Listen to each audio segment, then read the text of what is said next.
আসসালামু আলাইকুম। IL speaking part 3 তে আজকে আমরা আলোচনা করব ক্যামব্রিজ 6 টেস্ট 3। আচ্ছা, যেহেতু লাস্ট টাইম আমরা আলোচনা করেছিলাম ক্যামব্রিজ 6 এর 2 নম্বর টেস্ট।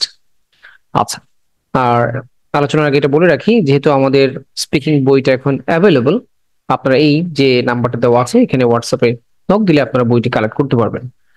আচ্ছা, এটাও বলে রাখি বই যে আপনি স্পিকিং এর জন্য বইটা নেবেন, কিন্তু এখানে স্পিকিং পার্ট 1, 2 এবং 3 এর পাশাপাশি আপনার জন্য উপযুক্ত ভোকাবুলারিটাও কিন্তু এখানে দেওয়া আছে। সো ভোকাবুলারি সেকশনের জন্য আপনার অন্য কোনো সোর্স আপাতত ফলো করতে হবে না যদি এটি কালেক্ট করেন।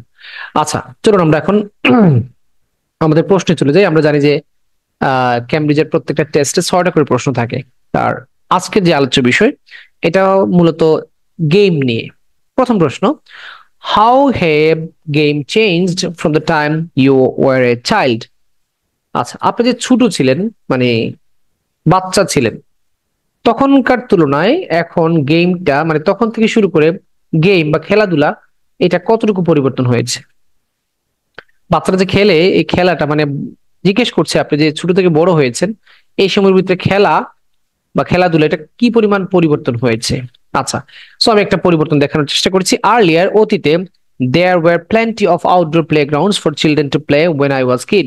অর্থাৎ আমি যখন ছোট ছিলাম আউটডোর মানে বাইরের যে প্লেগ্রাউন্ডস এর সংখ্যা ছিল প্রচুর, প্লেন্টি অফ। আচ্ছা, alongside with physical toys we used to play sports without any toy with our seniors. alongside with মানে কি? পাশাপাশি। ফিজিক্যাল টয়েস মানে বাস্তবিক খেলনা, এগুলোর পাশাপাশি আমরা কোনো প্রকার এই খেলনা ছাড়াই আমাদের সিনিয়রদের সাথে খেলাধুলা করতাম। Those helped us for both hour mental and physical development. ওইটা আমাদের মানসিক এবং শারীরিক উন্নতিতে সাহায্য করেছিল। অন দ্য আদার হ্যান্ড, অপরপক্ষে, nowadays the number of playground has been reduced and children rarely can go out of home. অপরপক্ষে বর্তমানে প্লেগ্রাউন্ডের সংখ্যা কমেছে এবং বাচ্চারা খুব কমই বাইরে যেতে পারে, বাসার বাইরে যেতে পারে। As parents stay busy with their office works, যেহেতু মা বাবা তাদের অফিসের কাজ নিয়ে ব্যস্ত থাকেন, children basically now pass their times with electronic gadgets such as mobile phones or laptop. যেহেতু মা বাবা তাদের অফিসের কাজে ব্যস্ত থাকে, বাচ্চারা সাধারণত কি করে, তাদের ইলেকট্রনিক যে ডিভাইস গুলো আছে সেগুলোর মাধ্যমে টাইম পাস করে, যেমন mobile phone, laptop etcetera. Some children like to play with their pants as well. কিছু কিছু বাচ্চারা কি করে, তাদের যে পোষা প্রাণী আছে সেগুলোর সাথে খেলাধুলা করে। Okay, fine. নেক্সট প্রশ্ন, do you think this has been positive change? এই যে পরিবর্তনটা হচ্ছে আপনার কাছে কি মনে হয়, এটা কি পজিটিভ চেঞ্জ, মানে ভালো পরিবর্তন? I don't think the change of play by children is positive. আমার কাছে এই পরিবর্তনটা পজিটিভ মনে হচ্ছে না, তার মানে নেগেটিভ। Rather, বরং it lets children grow up in artificial conditions. Artificial মানে কি? এই কৃত্রিম। এটা বাচ্চাদেরকে কি করে, কৃত্রিম একটা পরিবেশে বা সিচুয়েশনে মানে বড় করে তুলে। Children now have rare physical communication with their neighboring kids. Rare মানে খুবই কম। বাচ্চারা এখন এই শারীরিক কমিউনিকেশন, তাদের যে প্রতিবেশী বাচ্চা তাদের সাথে খুব কমই কমিউনিকেশন করে, যোগাযোগ করে। ইনস্টেড, তার পরিবর্তে, they confine themselves within four walls and watching TV cartoons or playing mobile games. Confine মানে সীমাবদ্ধ করা, তাদেরকে নিজেদেরকে চার দেয়ালের ভিতরে সীমাবদ্ধ করে রাখে, কার্টুন দেখে এবং মোবাইল গেমস খেলে। It hampers their natural creativity and limits their way of thinking. এটা তাদের যে নর্মাল যে সৃজনশীলতা এটাকে কি করে দেয়, ক্ষতিগ্রস্ত করে। হ্যাম্পার মানে ক্ষতিগ্রস্ত করা, এবং তাদের থিঙ্কিংটাকে লিমিট করে দেয়, limits their way of thinking. As a result, ফলাফল স্বরূপ, they are less likely to build a desired career in their future life. Less likely to মানে কি, সম্ভাবনা কম, তাদের কাঙ্ক্ষিত ক্যারিয়ার ভবিষ্যতে গড়বে এটা সম্ভাবনা একটু কম থাকে। সো এই ফাঁকে বলে রাখি, এই যে আনসারগুলো আপনার কাছে কঠিন লাগতে পারে, কিন্তু এমন ভাবে আমি আনসারগুলো প্রিপেয়ার করার চেষ্টা করেছি যাতে স্পিকিং পার্ট 3 এর মাধ্যমে রাইটিং টাস্ক 2 সম্পর্কে কিছু আইডিয়া নিতে পারেন। এখানে শুধুমাত্র আপনাকে স্পিকিংটা পড়ানো হয়নি, লেখার স্টাইল বা স্পিকিং এর মাধ্যমে কিন্তু রাইটিংটাও একটু যাতে আপনি কাজে লাগাতে পারেন। কানেক্টরস ইউজ করা হয়েছে, অ্যাডভান্স ভোকাবুলারি ইউজ করা হয়েছে। 3 নম্বর প্রশ্ন, why do you think children like playing games? আপনার কি মনে হয় বাচ্চারা খেলাধুলা করতে পছন্দ করে কেন? Playing is natural for children. বাচ্চাদের জন্য খেলাধুলা একটা স্বাভাবিক, They don't become easily serious about their duty like study. তারা খুব সহজে কিন্তু তাদের যে দায়িত্ব সেটা নিয়ে কিন্তু সিরিয়াস হয় না, যেমন পড়ালেখা। They don't know what will happen if they study well or do a good result in the exams. কি বলছে? তারা আসলে জানে না যে কি হবে, তারা মানে পরীক্ষায় যদি ভালো করে বা তারা ভালোভাবে পড়ালেখা করলে কি হবে সেটা সম্পর্কে তারা জানে না। That is why they love spending their leisure time in a festive mood. Festive mood মানে একটু আনন্দ ঘন অবস্থায় আর কি।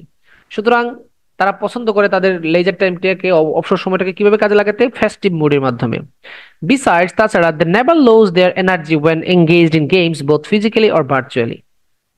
তারা কোনো সময় এনার্জি হারায় না, শক্তি হারায় না যখন তারা শারীরিকভাবে অথবা অনলাইনে গেমস খেলে। Again, games are always appealing to all children. Appealing মানে কি? আকর্ষণীয় বোঝাচ্ছে এখানে, মানে বাচ্চাদের জন্য সবসময় খেলাধুলা একটু আকর্ষণীয়, এই জন্য তারা গেমস খেলে। Do you think competitive games are good or bad for children? এই যে প্রতিযোগিতামূলক যে খেলা যেগুলো আছে এগুলো কি মনে করেন বাচ্চাদের জন্য ভালো নাকি খারাপ? From my perspective, these sort of games bring both bright and dark outcomes for children. এই ধরনের খেলা বাচ্চাদের জন্য কি করে? ভালো দিকও আনে, খারাপ দিকও আনে। সো খেয়াল করেন, এটা কিন্তু রাইটিং এর মতোই আমি আনসার দিচ্ছি। আমার একটা টার্গেট সবসময় থাকে যে রাইটিং আপনি উন্নতি করবেন স্পিকিং এর মাধ্যমে বা রিডিং এর মাধ্যমে। মানে রাইটিংটা সহজ কেন বলি? এই কারণে বলি যে আপনি স্পিকিং, রিডিং এগুলোর মাধ্যমে রাইটিং ডেভেলপ করতে পারবেন। অন দ্য ফার্স্ট হ্যান্ড, প্রথম পক্ষে competitive games make children more careful about their own innovation. প্রথম পক্ষে কি, যে কম্পিটিটিভ যে গেমগুলো আছে, প্রতিযোগিতামূলক যে খেলা যেগুলো আছে, এগুলো বাচ্চাদেরকে তাদের নিজস্ব ইনোভেশন সম্পর্কে আরেকটু বেশি কি করে? সতর্ক করে। They try to improve themselves to show what they are capable of doing. তারা they try to improve themselves to show what they are capable of doing. তারা কি করতে পারে এটা দেখানোর চেষ্টা তারা করে আর কি। মানে তারা কি করতে সক্ষম, ক্যাপেবল অফ ডুইং মানে কি? করতে সক্ষম, সেটা প্রমাণ করতে চায়, নিজেদের মাধ্যমে নিজেকে প্রমাণ করতে চায় নিজেদের কাছে যে আমরা কি করতে সক্ষম। আচ্ছা, this allows them to confront upcoming challenges with strong courage. This allows them, এটা তাদেরকে সুযোগ করে দেয় টু কনফ্রন্ট মানে মুখোমুখি হওয়া, upcoming challenges with strong courage. এটা তাদেরকে সুযোগ করে দেয় যে ভবিষ্যতে যে চ্যালেঞ্জগুলো আসবে সেটা সাহসের সাথে যাতে মোকাবেলা করা যায়। On the flip side, playing these games excessively may cause addiction among children, which I think should be regulated by parents. অপরপক্ষে এই যে গেমগুলো যদি এক্সেসিভলি খেলে, মানে অতিরিক্ত খেলে, তাহলে এটা একটা আসক্তি তৈরি করতে পারে, যেটা পিতামাতার উচিত এটাকে নিয়ন্ত্রণ করা, রেগুলেট করা। আচ্ছা, how can games sometimes help people to unite? মাঝে মধ্যে কিভাবে এই খেলাধুলা মানুষকে একত্রিত করতে বা ইউনাইটেড করতে সাহায্য করে? How can games sometimes help people to unite? Unite মানে হচ্ছে কি একত্রিত হওয়া। খেলাধুলার মাধ্যমে মানুষ কিভাবে একত্রিত হতে পারে? We know that for playing games we need companions. Companions মানে কি? কম্পানিয়ন্স মানে সাথী, বন্ধু।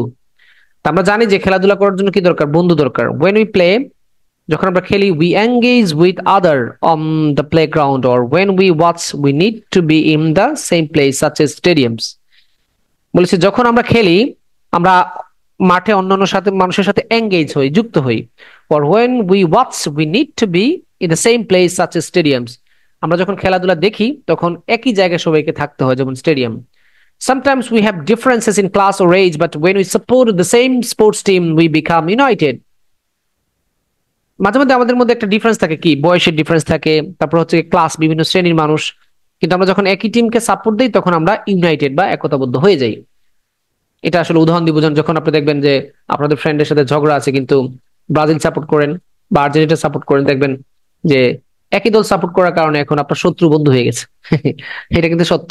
উদাহরণ দিতে পারতাম কিন্তু আসলে দেইনি, আপনি দিয়ে দিন।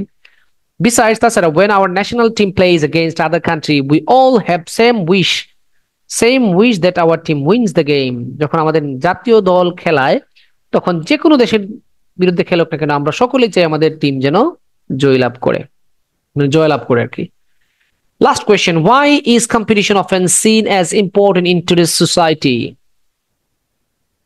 বর্তমান সমাজে কেন কম্পিটিশনটাকে খুব গুরুত্বপূর্ণ, মানে প্রতিযোগিতাকে গুরুত্ব হিসেবে দেখা হচ্ছে কেন?